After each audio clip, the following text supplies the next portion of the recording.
Noong 1957 ang tahimik na estado ng Mael Sur sa India ay nabalot ng di maipaliwanag na takot dahil sa isang mapagiganting halimaw na gumagala sa madilim na mga burol ng Nagwara. Ang bulong ng kasamaan ay umalingaw-ngaw sa buong lupain, nagpapalamig ng puso at nagpapaliyab ng takot sa bawat kaluluwa. Dahil ito'y pumatay ng di bababa sa 2 katao at malulupit na pininsala ang 20 dosena, iniwan itong puno ng kawalang pag-asa at matinding sakit ang iba. Ang halimaw na ito, mas demonyo kaysa nilalang, ay isinakatuparan ang kasuklam-suklam na plano ng may nakakatakot na kasanayan, tinutugis ang mismong muka ng kanyang walang kamalay-malay na mga biktima. Sa mga kukwa na kasing talas ng karit ng kamatayan at mga ngipin na kumakagat na parang panga ng demonyo, ito ay nagpakasasa, nilalamon ang mga biktima ng buo o bahagi lamang hanggang sa hindi na sila makilala. Ang mga nakaligtas sa engkwentro ay naging nakakakilabot na multo ng dati nilang sarili, may isang mata, walang ilong o napunit ang pisingi habang buhay na may marka ng halimaw. Ito ang mabagsik at dugong uhaw na osong tamad, ang kilalang maninila ng tao.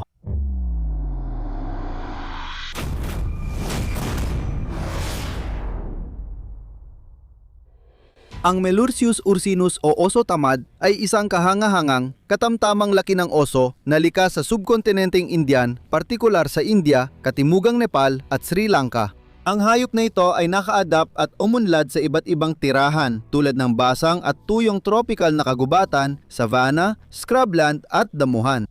Kahit tila maamo ang pangalan, ang mga oso tamad ay hindi talaga maamong hayop. Tunay ngang kilala sila bilang isa sa mga pinaka-agresibong uri ng oso sa riyon. Malaki ang papel ng ebolusyon sa kanilang ugali at survival strategies. Ayon sa pananaliksik, lumitaw ang mabagsik na osong ito nung gitnang Pliocene, kung kailan nagtagpo ang kanilang teritoryo sa mga tigre at nagbunga ng kapanapanabik na kwento ng ebolusyon. Isipin mo ito, mapanlin lang na mga osong tamad, walang takot at hindi sumusuko, pero kulang sa bilis ng mga tigre. Nahuli sa isang mapanganib na sitwasyon, hinarap nila ang isang mabagsik na mandaragit na hindi nila kayang lampasan o dayain sa mga pagtaka sa puno. Bumuo sila ng matapang na planong manatili at lumaban sa matinding tunggalian. Nangyari ang matagal ng laban ng dalawang pinakamatitinding magkatunggali ng kalikasan. Ngunit habang nagpapatuloy ang maalamat na labanan, naging malinaw na ang galing ng tigre ay walang kapantay at ang ilan sa kanila, lalo na ang mga sugatang tigre, ay tinatawag na mga palaging pumapatay ng oso. Gayunpaman, lumitaw ang sloth bear bilang isang nilalang na tumatangging madaling mapasuko. Taglay ang kanilang malalaking pangil na tila napakalaki para sa kanilang katamtamang laki ng katawan at ang kanilang matutulis at hugiskarit na mga kuko, ipinakita ng mga sloth bear ang isang mabagsik na depensa laban sa mga posibleng banta. Sa harap ng tigre, matapang na sumugot ang mga sloth bear dahil sa kanilang agresibong ugali.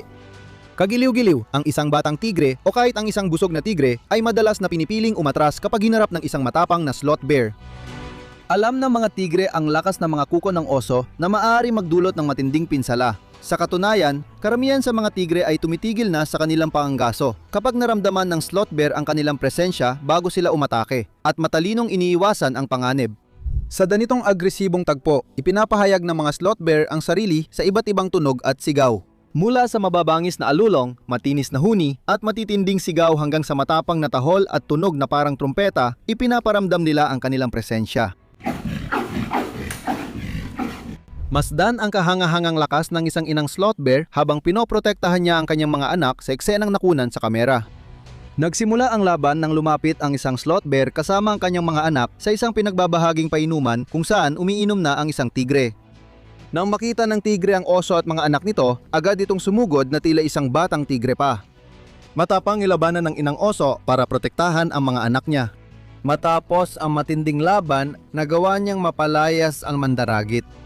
Gayunpaman, ang adultong tigre ay matalino at mabagsik. Matalino nitong nililinlang ang mga sloth bear sa paggaya ng tunog ng samboy deer kaya napapalapit sila sa panganib. Kapag lumalapit ang mga inosenteng oso sa punso ng anay, tahimik na nag-aabang at palihim na lumalapit mula sa likuran ang tusong tigre. Mabilis nitong sinakmal ang oso sa batok at ginamit ang lakas para pabagsakin ito. Bukod sa mga pangunahing mandaragit ng rehiyon tulad ng mga tigre, may matinding alitan din ang mga sloth bear laban sa mga tao at hindi mahirap maintindihan kung bakit. Sa paglipas ng panahon, patuloy na sinakop ng mga tao ang mga tirahan ng mga sloth bear dahilan upang lumiit ang dati nilang masaganang populasyon dahil sa pangangaso para sa pagkain at paggamit ng kanilang mga bahagi ng katawan tulad ng bakula at mga kuko para sa iba't ibang produkto. Dahil dito, madalas sakupin ang teritoryo ng mga oso kaya gumaganti ang mga ito sa mga sumasakop.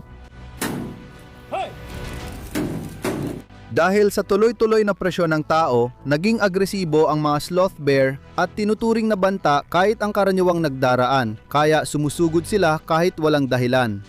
Sabi ng mga eksperto, ang tumitinding pagiging agresibo ng bihirang uring ito ng oso ay dahil sa matagal ng mekanismo ng pagkaligtas. Ipinapakita ng mga bilang ang matinding resulta ng agresyon. Mula Abril 1900, hanggang Disyembre 2000, may 137 na pag-atake ng oso na nagdulot ng 11 pagkamatay sa dibisyon ng kagubatan ng isang estado sa gitnang India. Kadalasang isinasagawa ng nag-iisang oso ang mga pag-atake sa mga likod bahay, taniman at kalapit na kagubatan, lalo na tuwing tagulan. Noong 2016, isang babaeng sloth bear ang nagdulot ng kaguluhan sa wildlife sanctuary na nagresulta sa 3 patay at 5 ng sugatan. Sa mga unang pagtatangka na hulihin at ikulong ang oso, tuluyang nabigo ang operasyon na nagresulta sa pagkamatay ng isang miyembro ng staff. Sa huli, kinailangan ng isang pinagsamang grupo ng mga opisyal at pulis na gumawa ng matinding hakbang at barilin ng oso upang matiyak ang kaligtasan ng publiko. Noong Nobyembre, 2021 malungkot na insidente ang nangyari sa isang distrito sa Timog India kung saan 3 lalaki ang brutal na inatake ng sloth bear. Nahuli sa kamera, makikita ang oso na biglang umatake sa isang nagtitinda ng gulay na nakasakay sa kanyang motorsiklo at galit na sinubukang kagatin ang kanyang muka habang siya ay nakahiga sa lupa. Sa kabila ng mga sigaw ng mga tao sa paligid, matindi pa ring inatake ng oso ang 2 tumulong sa nagtitinda na nagdulot ng malubhang sugat sa kanila. Patuloy ang nakakatakot na bilang na parang walang hangganan. Kahit sa itsura, ang mga sloth bear ay isa sa mga pinakakakaibang uri ng oso na nabubuhay ngayon. Humihiwalay ang kanilang lahi sa ibang oso halos 4 na milyong taon nang nakalipas at naglakbay sa natatanging landas, nagbago ng ugali, kaya naging matapang at agresibo tulad ng kilala natin ngayon. Kahit may mabagsik silang ugali, ang mga mahiwagang hayop na ito ay katamtaman lang ang laki. Karaniwan, ang mga babae ay may timbang na 121 hanggang 231 libra at ang lalaki ay 173 at 20 libra, may taas na 23 talampakan at haba ng katawan na 4.7 hanggang 6.3 talampakan na nagpapakita ng kakaibang balanse ng lakas at laki. Isa sa mga pinakakapansin-pansing katangian ng sloth bear ay ang kahangahangang mahaba nitong ibabang labi at ngalangala na kayang umabot hanggang sa ibabaw ng kanilang ilong, dahilan kung bakit tinawag itong labiated bear. Espesyal ito ang kasangkapan na tumutulong sa kanila kumain ng anay at langgam ng madali. Gamit ang matalas nilang pang-amoy, natutunto nila ang mga masasarap na insektong ito at kapag nakarating na sila sa punso, mahusay nilang kinakamot ang estruktura gamit ang kanilang mga kuko hanggang sa matuklasan nila ang mga nakatagong kayamanan na nakapaloob sa malalaking silid sa loob ng mga lagusan. Ang kanilang hindi proporsyonal na malalaking mga paa ay nagagamit nila habang ikinakalat nila ang lupa gamit ang malalakas na pagbuga.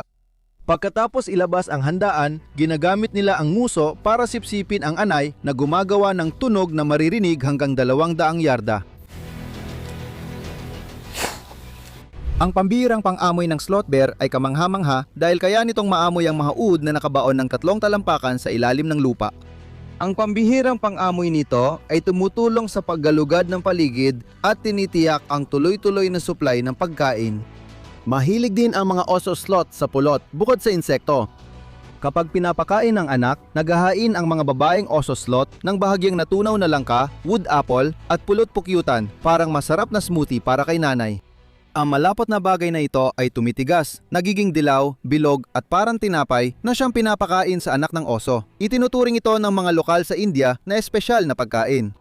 Paminsan-minsan, hindi mapigilan ng mga oso sloth ang kanilang hilig sa matatamis at nagkakaroon sila ng bisyo sa junk food, kaya't nilulusob nila ang mga basurahan malapit sa mga hotel at maging sa mataong bayan sa buong taon.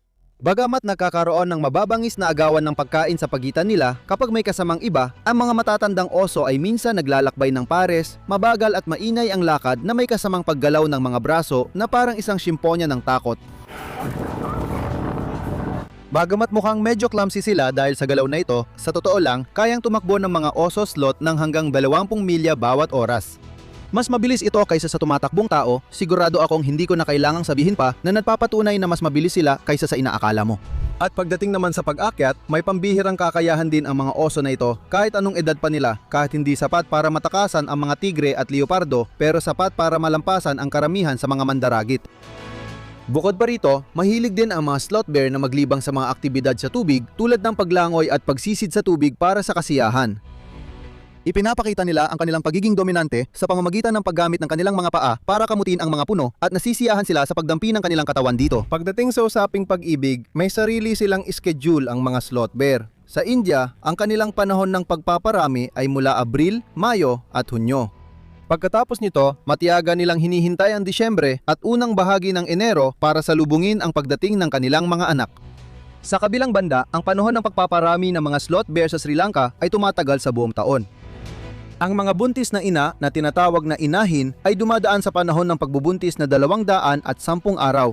Sa oras ng panganganak, pinipili nila ang komportableng lugar gaya ng kuweba o silong ng malaking bato. Karaniwan, 1 o 2 anak ang kanilang naipapanganap, bihira ang 3. Ang mga munting anak na ito ay ipinapanganak na bulag at walang alam, ngunit sa loob lamang ng 4 na linggo, nabubuksan nila ang kanilang mga mata sa isang bagong mundo at mabilis silang lumalaki. Sa edad na 1 buwan pa lang, nagsisimula na silang maglakad-lakad ng may pag-uusisa at nagiging nakapagsasarili na sila pagsapit ng 2 hanggang 3 taon. Ang pangunahing panganib sa mga bihirang uri ng oso ay ilegal na panguhuli at pagkawala ng tirahan dahil sa pagkasira, paghahati ng kagubatan, labis na pagpapastol, pagmimina, mga pamayanang pantao, pagpapalawak ng sakahan at paggawa ng kalsada. Bukod pa rito, sa ilang bahagi ng India, ang mga sloth bear ay nahuhuli at ginagawang alagang hayop na nagpapalabas ng mga palabas. Tinataya ng IUCN Red List na ang pandigdigang populasyon ng mga sloth bear ay nasa humigit kumulang 20,000 na individual. Kasalukuyang vulnerable sa IUCN Red List ang uring ito at patuloy bumababa ang populasyon nila.